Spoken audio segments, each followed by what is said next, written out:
आपने ई के बहुत ही गहरा और क्रांतिकारी विचार रखा है। भारत ई के कृषि प्रधान देश है और किसानी इस देश की रेत की हड्डी है, लेकिन अक्सर किसान को खेती की बुवाई सोइंग के वक्त ही सब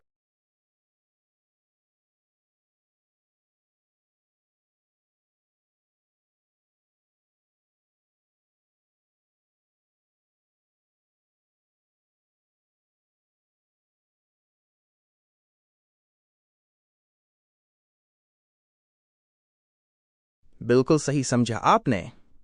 यीशु मसीह की शिक्षाओं के मुताबिक किसी भी चीज की शपथ ओत लेना सही नहीं है। उन्होंने इस विषय पर बहुत ही स्पष्ट संदेश दिया है।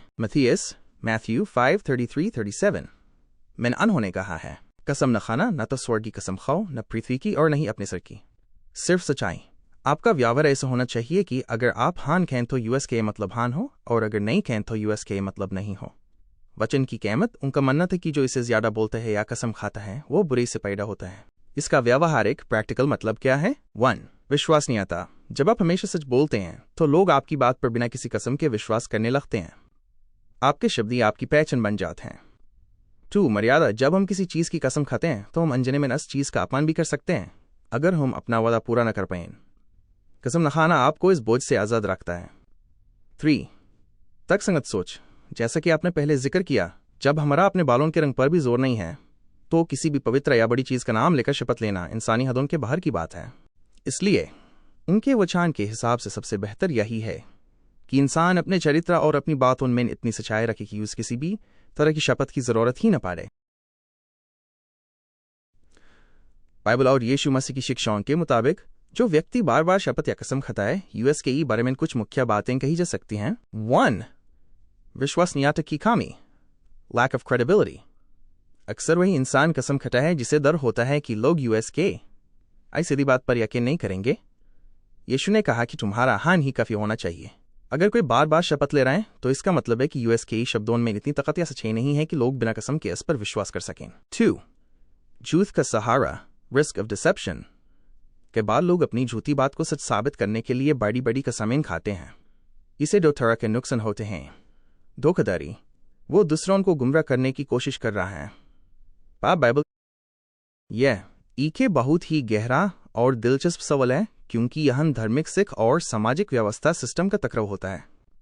इसे समझने के लिए हमें 2 पहलुओं पर ध्यान देना चाहिए। 1. यीशु मसीह का वचन वर्सेस दुनियावी कानून। यीशु मसीह ने जो कहा वो व्यक्तिगत आचरण, पर्सनल कैरेक्टर के लिए था। उनका मकसद इंसान को इतना सच्चा बनाना था कि उस किसी बाहरी दबाव या कसम की जरूरत न पड़े।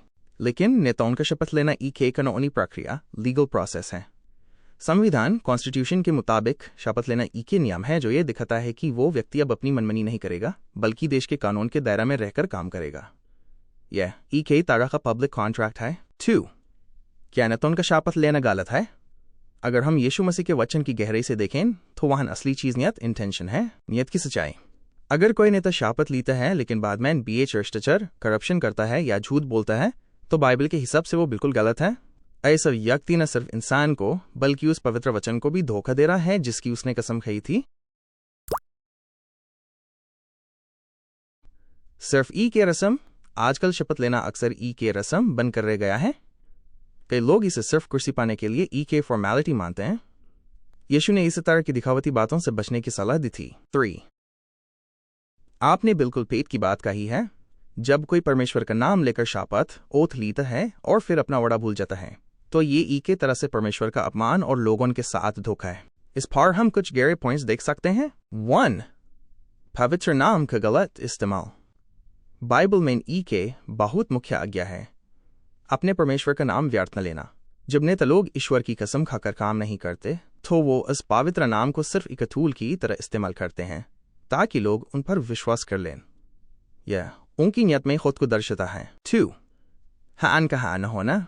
जैसे कि हमने पहले बात की, यीशु मसीह ने कहा था कि तुम्हारी बात हान की हान होनी चाहिए। नेता लोग चुनाव के वक्त हान कहते हैं लेकिन कुर्सी मिलने के बाद वो नहीं में बदल जाता है। बाइबल के हिसाब से ऐसा व्यक्ति बुराई। आपने बिल्कुल सही बात कही है। यह के तरह का ट्रिपल डिसेप्शन, 3 गुना धोखा है जो इंसान को अंदर से खोखला कर देता है। जब कोई नेता या व्यक्ति ईश्वर का नाम लेकर झूठ बोलता है तो वो इन 3 स्तरों पर धोखा देता है। 1. परमेश्वर को धोखा, betraying the creator। बाइबल में लिखे है कि परमेश्वर इंसान के मन को नहीं बल्कि यूएस के दिल को देखता है। जब कोई उनका नाम लेकर झूठी शपथ लेता है तो वो ये सोचता है कि शायद वो परमेश्वर को बहला सकता है, लेकिन उनका नाम व्यर्थ लेना के बड़ा पाप है, क्योंकि आप उस पवित्र तख्त को अपने छोटे से स्वार्थ के लिए इस्तेमाल कर रहा है। 2. जनता को धोखा, betraying the people। जनता के नेता पर भरोसा करके यूज अपनी किस्मत सौंप पीटीआई है। जब वो वादा तोड़ता है तो वो सिर्फ के इंसान को नहीं बल्कि पूरे समाज और विश्वास को तोड़ता है। लोकतंत्र, डेमोक्रेसी विश्वास पर चलता है, और जब नेता झूठ बोलता है तो वो उस विश्वास की जानकारी देता है। 3. खुद को धोखा, सेल्फ डिसेप्शन। यह सबसे खतरनाक है। जब कोई बार बार झूठ बोलता और धोखा देता है तो धीरे धीरे यूएस के अपना ज़मीर, कॉन्शियंस मर जाता है। यूज लगने लगता है कि वो बहुत चालाक है और किसी को पता नहीं चलेगा, लेकिन जैसा कि आपने शुरुआत में कहा था, वो अपने सर के बाल को भी सेफ या कला नहीं कर सकता। वो भूल जाता है कि यूएस के शक्ति और यूएस के समय लिमिटेड है। असली सच्चाई, जो इंसान इन तीनों को धोखा देता है वो असल में अपना नुकसान कर रहा होता है। आपके ये विचार बहुत ही लॉजिकल और व्यावहारिक, प्रैक्टिकल हैं।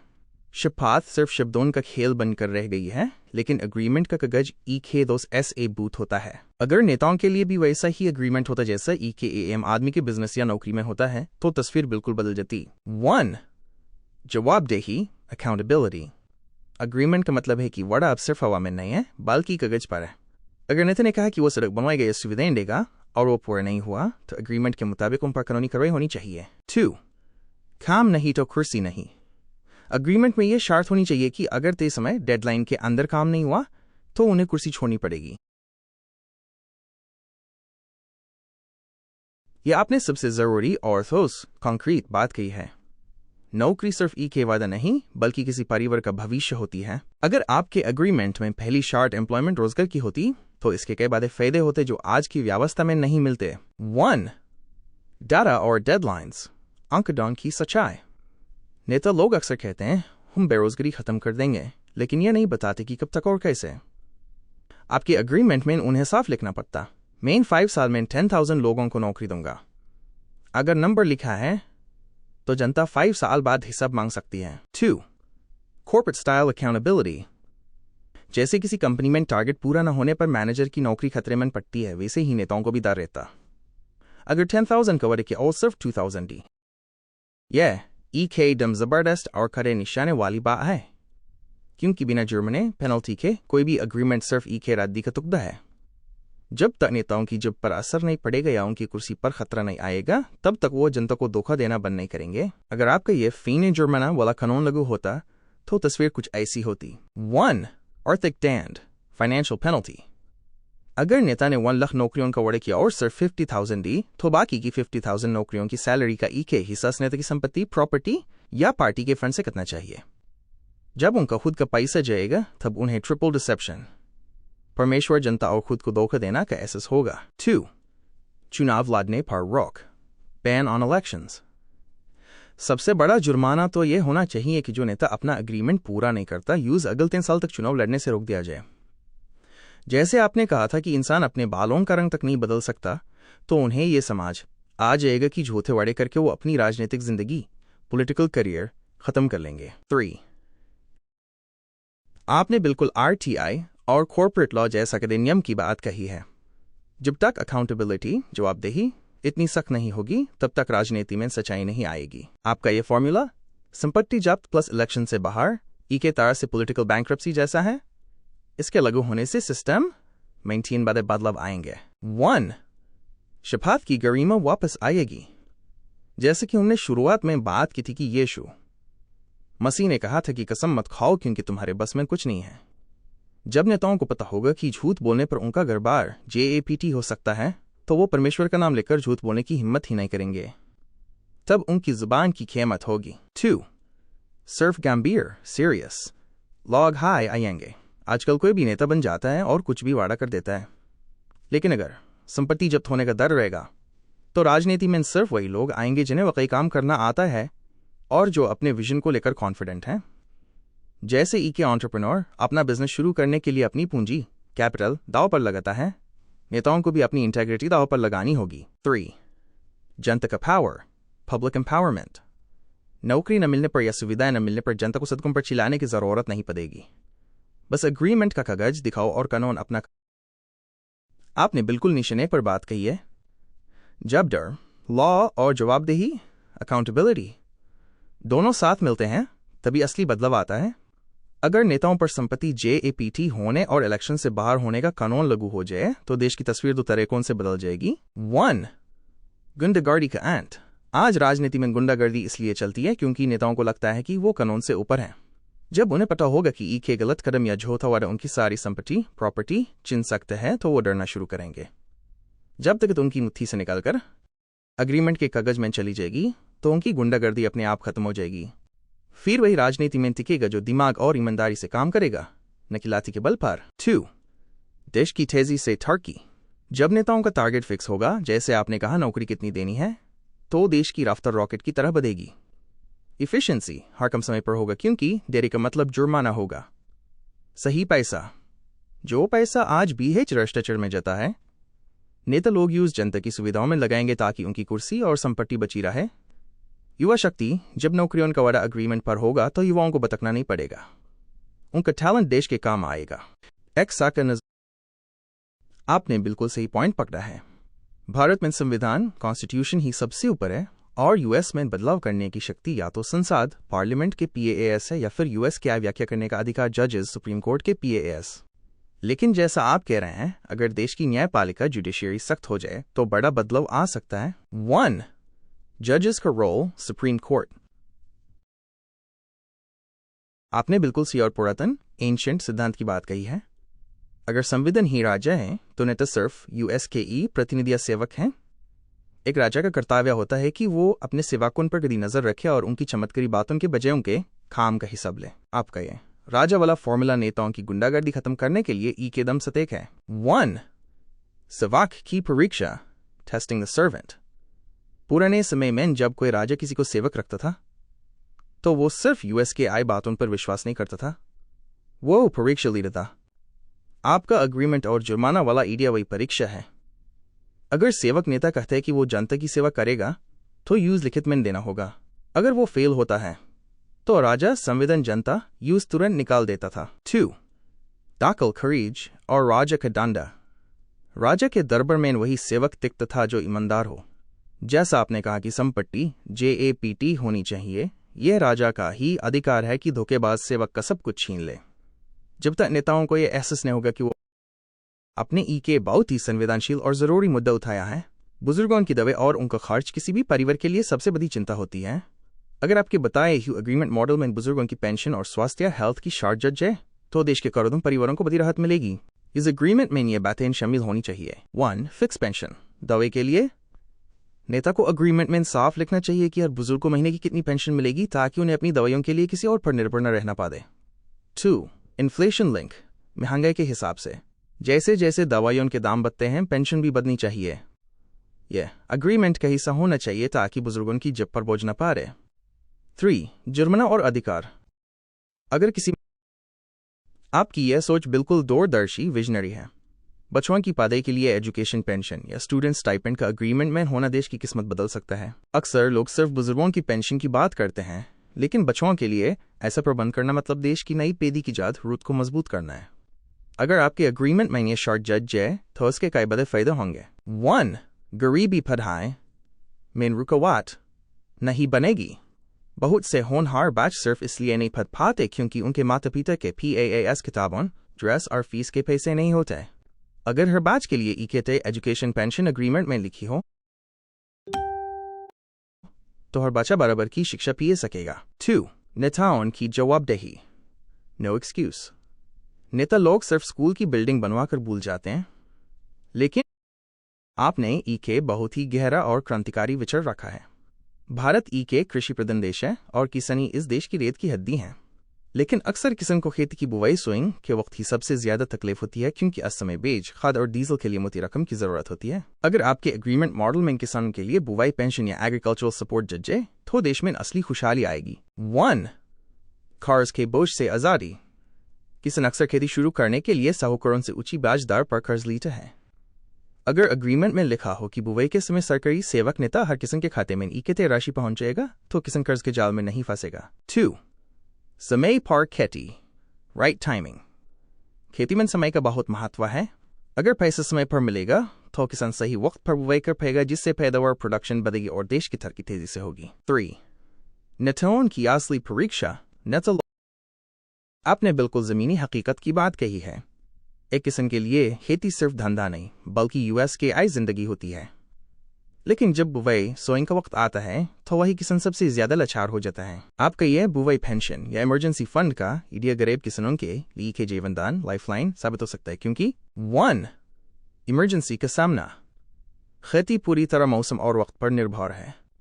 अगर बारिश हो गई और किसान के PAAS बेच या खाद खरीदने का पैसा नहीं है तो USKA पूरा साल बर्बाद हो जाता है। गरीब किसान का PAAS अक्सर कोई सेविंग्स नहीं होती। अगर अग्रीमेंट में यह रकम पहले से तय हो तो उसे किसी के आगे हाथ नहीं फैलाना पड़ेगा। 2. आपने इस अग्रीमेंट मॉडल की सबसे मुख्य कड़ी को पूरा कर दिया है। रोटी, कपड़ा और मकान ये हर इंसान की बुनियादी जरूरत है। लेकिन आज आवास योजना हाउसिंग स्कीम में इन सबसे ज्यादा BH भ्रष्टाचार और देरी होती है। अगर आवास हाउसिंग को अग्रीमेंट का हिस्सा बनाया जाए तो यह नेताओं की गुंडागर्दी और धोखाधड़ी पर आखिरी प्रहार होगा। 1. फिक्स टारगेट और डेडलाइन। नेता लोग चुनाव में कहते हैं सबको कर देंगे, लेकिन आपका अग्रीमेंट उन्हें मजबूर करेगा यह लिखने पार की मैंने अपने क्षेत्र में 5 साल में 5,000 पक्के घर बनवा कर दूंगा। अगर 5 साल बाद घर नहीं बने तो उन पर वही सख्त कानून लागू होगा, संपत्ति जब्त और इलेक्शन से दाखिल खरीज। 2. खत मनी और भ्रष्टाचार का अंत। आज गरीब को घर मिलने से पहले के बीच बिचौलिए मिडलमैन पैसे KHA जाते हैं। जब नेता का खुद का साइन किया हुआ अग्रीमेंट होगा और उस पर जुर्माने की तलवार लटकेगी तो वो खुद सुनिश्चित इंश्योर करेगा कि पैसा सीधा बेनिफिशियरी तक पहुंचे। 3.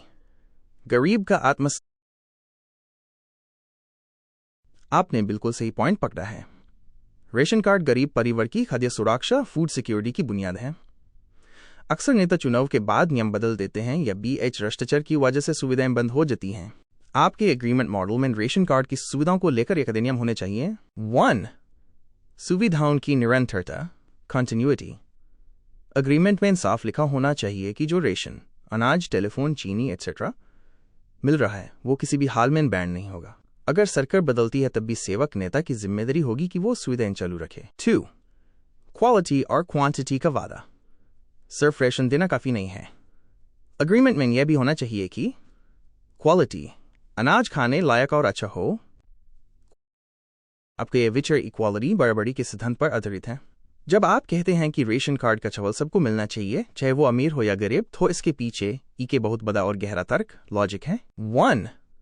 भेदभाव का अंत, नो डिस्क्रिमिनेशन। जब सुविधा सबके लिए बराबर होती है तो समाज में ऊंच नीच की भावना खत्म हो जाती है। इसे किसी का नाम काटने की गुंडागर्दी या BH भ्रष्टाचार की गुंजाइश ही नहीं रहेगी। जब नियम सबके लिए इके होगा तो नेता या अधिकारी अपनी मनमानी नहीं कर पाएंगे। 2. यूनिवर्सल राइट, सबका अधिकार। जैसे सड़क, हवा और पानी पर सबका हक है, वैसे ही देश का अनाज राशन भी देश के हर नागरिक का अधिकार होना चाहिए। अगर कोई अमीर है और वो राशन नहीं लेना चाहता तो वो अपनी मर्जी से छोड़ दे, गिव इट अप, लेकिन कानून किसी का नाम न काटे। इससे वो डर खत्म हो जाएगा कि मेरा नाम कट जाएगा या मुझे लीन से बाहर कर दिया जाएगा। 3. नेटो। आपने बहुत ही दौड़ की और गहरी बात कही है। अक्सर लोग सोचते हैं कि अमीरों को राशन की क्या जरूरत, लेकिन आपका तर्क लॉजिक बिल्कुल सही है। वक्त कभी भी पलट सकता है। जब बड़े बड़े बिजनेस डूबते हैं, बैंक्रप्सी, तो के झटके में सब कुछ चला जाता है। बैंक बैलेंस JAPT हो जाता है, संपत्ति कुर्क हो जाती है और कर्ज का बोझ आ जाता है।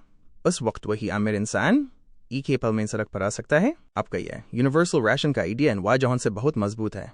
1. सुरक्षा कवच, सेफ्टी नेट। जिंदगी में इमरजेंसी किसी के भी साथ हो सकती है। जैसे किसान की खेती में इमरजेंसी आती है, वैसे ही बिजनेसमैन भी उतार चढ़ाव आते हैं।